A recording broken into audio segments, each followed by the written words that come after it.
बिस्मिल्लाहिर्रहमानिर्रहीम। अस्सलाम वालेकुम डियर स्टूडेंट्स। आज 12th बायोलॉजी का फर्स्ट चैप्टर हम स्टार्ट कर रहे हैं और 12th बायोलॉजी के फर्स्ट चैप्टर का नाम है होम्योस्टेसिस। होम्योस्टेसिस का मतलब क्या है कि अगर हम इसकी डेफिनेशन को देखें, maintenance of bodies internal environment and condition.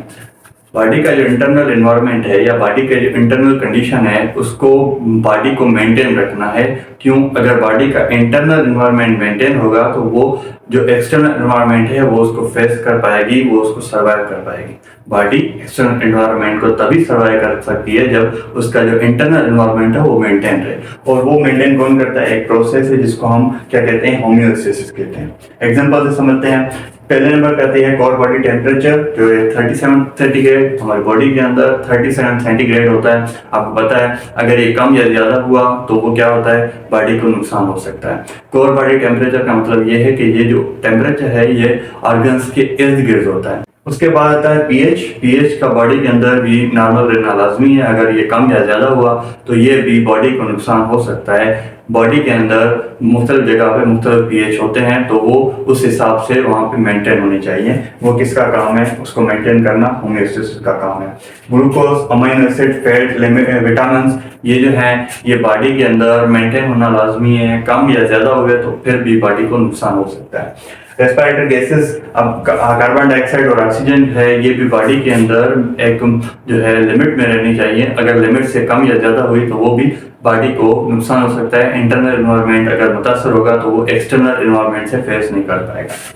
Metabolic waste कौन कौन से हैं हमारे पास? Carbon dioxide, ammonia, urea. अब ये देखें कि कार्बन डाइऑक्साइड अगर बॉडी के अंदर ज्यादा हो गया तो वो क्या होगा? बॉडी को नुकसान होगा। तो वो बॉडी को क्या करना है? एक्सक्रीट आउट करना है। तो लंग्स से थ्रू जो है एक प्रोसेस है रेस्पिरेटरी सिस्टम जो बाद में नेजल कैविटी से वापस जो है कार्बन डाइऑक्साइड एक्सक्रीट आउट हो जाता है। तो बॉडी के अंदर ये जो रेस्पिरेटरी गैसेस हैं ये भी मेंटेन होना लाजमी है। और यूरिया को अगर देखा जाए तो यूरिया अगर बॉडी के अंदर रहेगा तो ये बॉडी को नुकसान देगा। तो होम्योस्टेसिस का काम ये है कि बॉडी को मेंटेन रखना है। तो ये यूरिया को एक्सक्रीट आउट करेगा through process. Water and electrolysis body के अंदर आपको पता है अगर हम सेल की बात करें तो 70 to 90% वाटर होता है। और अगर ये मेंटेन ना रहा तो सेल जो है श्रिंक या ब्रस्ट हो जाएगा और इस सूरत में इंटरनल एनवायरनमेंट जो है मुतासर होगा। और इंटरनल एनवायरनमेंट मुतासर होगा तो वो एक्सटर्नल एनवायरनमेंट को फेस नहीं कर पाएगा। इलेक्ट्रोलाइट्स जो है आयंस हैं, आयंस भी एक लिमिट में होनी चाहिए, कम या ज्यादा नहीं होनी चाहिए। ब्लड प्रेशर आपको पता है ब्लड प्रेशर कम या ज्यादा होता है तो बॉडी को नुकसान होता है, बॉडी मुतासर होती है। अगर हम डायग्राम को देखें तो डायग्राम में ये मैंने टिश्यू ड्रा किया हुआ है, एक सेल मैंने बड़ा किया हुआ है ताकि हम प्रोसेस को समझ सकें। तो सेल के अंदर एक प्रोसेस होता है, एक फंक्शन होता है। बॉडी के अंदर जो सेल है, सेल के अंदर मेटाबॉलिक प्रोसेस होते हैं, कैटाबॉलिज्म एंड एनाबॉलिज्म। अगर हम मेटाबॉलिज्म को देखें तो सबस्ट्रेट प्रोडक्ट में कन्वर्ट हो रहा है और सबस्ट्रेट को प्रोडक्ट में कन्वर्ट करने के लिए हमें स्पेसिफिक एंजाइम की जरूरत होती है। एंजाइम क्या है? एंजाइम एक बायोकैटलिस्ट है जो किसी भी फंक्शन को स्पीड अप करता है। तो एंजाइम को वर्क कैसे करना है? एंजाइम को जो है नॉर्मल टेम्परेचर और नॉर्मल पीएच चाहिए। नॉर्मल टेम्परेचर 37 सेंटीग्रेड है। अगर ये कम या ज्यादा हुआ तो वो जो सेल है वो सही से फंक्शन नहीं कर पाएगा, उसके स्ट्रक्चर में चेंजेस आ जाएंगी जिसको हम टर्म देते हैं डीनेचुरेशन का। और जब डीनेचुरेशन होगी तो वो एंजाइम स्पेसिफिक काम नहीं कर पाएगा। जब काम नहीं कर पाएगा, जब जो सबस्ट्रेट है वो प्रोडक्ट में कन्वर्ट नहीं होगा तो इंटरनल एनवायरनमेंट मुतासर होगा। नॉर्मल पीएच 7 है, ये भी एंजाइम को जो है 7 पीएच चाहिए। कम या ज्यादा हुई तो वो एंजाइम काम नहीं कर पाएगा। उसके बाद माइटोकॉन्ड्रिया के अंदर क्या बनती है?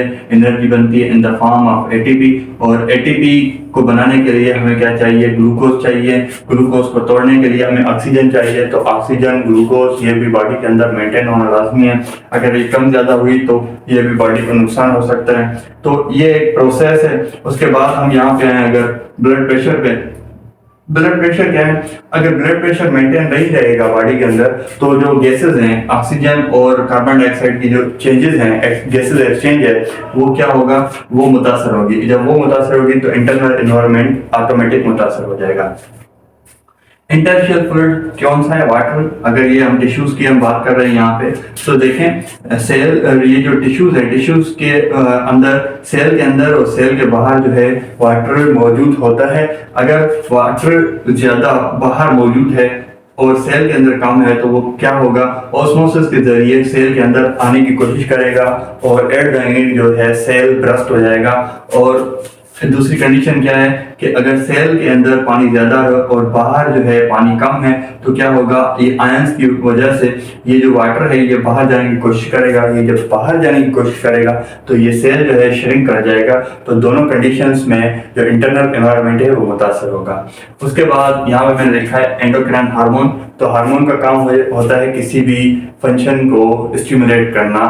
तो इसको ये जो फंक्शन है इसको स्टिमुलेट कौन करता है, एक स्पेसिफिक हार्मोन है जिसको हम एंडोक्राइन हार्मोन कहते हैं। तो आज के लेक्चर में सिर्फ और सिर्फ हमने एक ओवरव्यू देखा होमियोस्टेसिस का। तो मैं साइड हो जाता हूँ, आप ये नोट कर लो।